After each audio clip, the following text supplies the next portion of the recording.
കാഞ്ഞിരമറ്റം ശ്രീ മഹാദേവ ക്ഷേത്രത്തിൽ നടന്നു വന്ന ശ്രീമദ് ഭാഗവത സപ്താഹയജ്ഞം സമാപിച്ചു. ക്ഷേത്രം ഓഡിറ്റോറിയത്തിൽ നടന്ന വിവിധങ്ങളായ ചടങ്ങുകൾക്ക് ശേഷം ക്ഷേത്രക്കടവിലേക്ക് അവഭൃത സ്നാന ഘോഷയാത്രയും ആറാട്ടും നടന്നു. വയനാട്ടിലെ ദുരിതബാധിതർക്കുള്ള സേവാനിധി സമർപ്പണവും സമാപന ചടങ്ങിൽ നടന്നു. കാഞ്ഞിരമറ്റം ശ്രീ മഹാദേവ ക്ഷേത്രത്തിൽ നടന്നു വന്ന ശ്രീമദ് ഭാഗവത സപ്താഹ യജ്ഞത്തിന്റെ സമാപന ചടങ്ങുകളാണ് ശനിയാഴ്ച നടന്നത്. ക്ഷേത്രം ഓഡിറ്റോറിയത്തിൽ നടന്ന വിവിധങ്ങളായ ചടങ്ങുകൾക്ക് ശേഷം ക്ഷേത്രക്കടവിലേക്ക് അവഭൃത സ്നാന ഘോഷയാത്രയും ആറാട്ടും നടന്നു.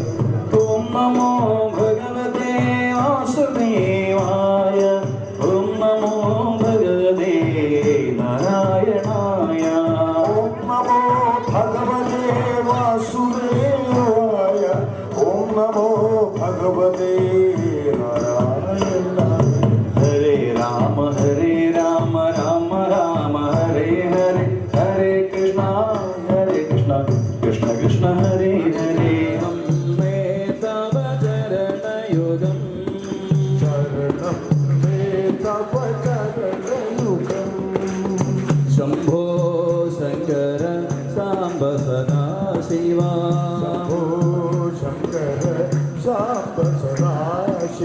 തുടർന്ന് നടന്ന സമാപന ചടങ്ങിൽ ആചാര്യദക്ഷിണയും യജ്ഞപ്രസാദ വിതരണവും വയനാട്ടിലെ ദുരിതബാധിതർക്കുള്ള സേവാനിധി സമർപ്പണവും നടന്നു. ക്ഷേത്ര ഭരണസമിതി സെക്രട്ടറി PG രാജശേഖരൻ നൽകിയ തുക തൊടുപുഴ സേവാഭാരതിക്ക് വേണ്ടി president Sudhakaran, secretary Harishanth, media coordinator Manoj PC എന്നിവർ ചേർന്ന് ഏറ്റുവാങ്ങി.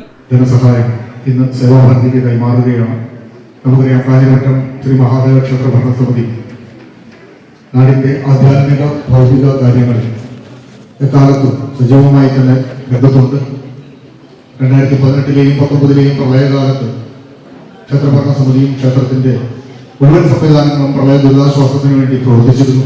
കൊറോണയുടെ മഹാമാരിക്കാലത്ത് രോഗികളെ ആശുപത്രിയിൽ എത്തിക്കുന്നതിന് വേണ്ടി ഒരു വാഹനം തന്നെ സ്വന്തമായി വാങ്ങി നാടിന് വേണ്ടി വിട്ടു നൽകിയ ഭരണസമിതിയാണ് കാഞ്ഞിരമറ്റത്തുള്ളത്. ഈ ഓഡിറ്റോറിയം ഉൾപ്പെടെയുള്ള മുഴുവൻ സംവിധാനങ്ങളും അന്ന് കോവിഡ് രോഗികളുടെ വീടുകളിലേക്ക് ഭക്ഷണം ഉണ്ടാക്കുവാനും കോവിഡിന്റെ ഫസ്റ്റ് ലൈൻ സെന്ററായും ഒക്കെ മാറ്റിയിരുന്നു. നാട്ടിൽ എപ്പോഴും സേവാപ്രവർത്തനങ്ങളിൽ ദീനർക്കും നിരാലംബർക്കും ആശ്രയം നൽകിക്കൊണ്ട് സജീവമായി നിൽക്കുന്ന ഭരണസമിതിയുടെ വയനാട്ടിലേക്കുള്ള ആദ്യ സഹായ നിധി ഇന്ന് സേവാഭാരതിയുടെ ഭാരവാഹികൾ കൈമാറുകയാണ്.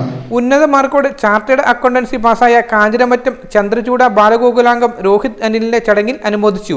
യജ്ഞാചാര്യ ഭക്തപ്രിയ രമാദേവി, ക്ഷേത്രം പ്രസിഡന്റ് TS രാജൻ, ബാലഗോകുലം ജില്ലാ പ്രസിഡന്റ് AG രഘുനാഥൻ എന്നിവർ ചടങ്ങിൽ പങ്കെടുത്തു. News bureau, Thodupuzha. Al Azhar Group of Institutions, 16 institutions offering 56 plus programs, serving 7,000 plus students. Al Azhar, the most versatile campus in South India since 2002.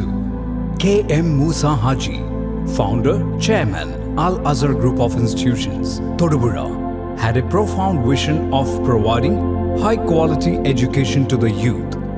He wished to elevate the underprivileged and minority communities of the Idukki district by offering exceptional educational facilities. Located in the greenest city of Kerala, Al Azhar offers an adorable environment for learning with 127 acres extensive campus, molding generations from kindergarten to masters. Public school, College of Arts and Science, College of Paramedical Science, Training College, Teacher Training Institute, College of Engineering and Technology, Polytechnic College, Law College, College of Pharmacy, College of Nursing, College of Allied Health Sciences, School of Nursing, Dental College, and Al Azhar Medical College and Super Specialty Hospital.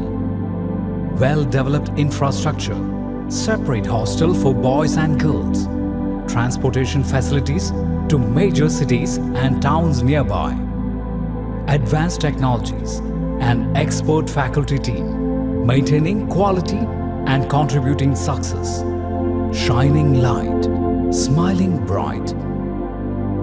Al Azhar Group of Institutions, Todupuzha.